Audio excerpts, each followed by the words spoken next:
Deməli, bugün 8-ci siniflərdə bəzi metalların elektrik keçiriciliklərini ampermetr vasitəsilə uşaqlar ölçəcəklər.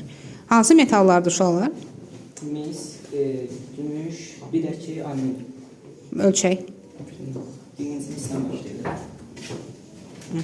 Misal tuvatımızı veririk. Çıxışımızı ölçürük. Ağzına sol çıxışı.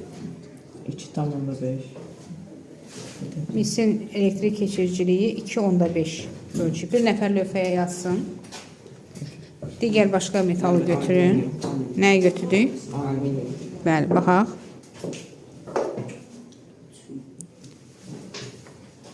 Mesela Alüminyumun ötürücülüyü 3'dür. Keçiricisi.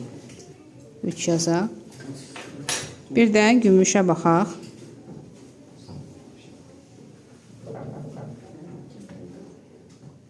gümüşdən sonra.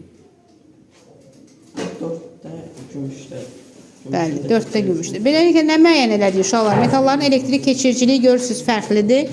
Ən yaxşı elektrik keçiriciliyinə malik olan metal bəli, gümüşdür. Biz bilirik ki, mis və alüminyumda yaxşı elektrik keçirdiyinə görə elektrik naqilləri misdən və alüminyumdan hazırlanır.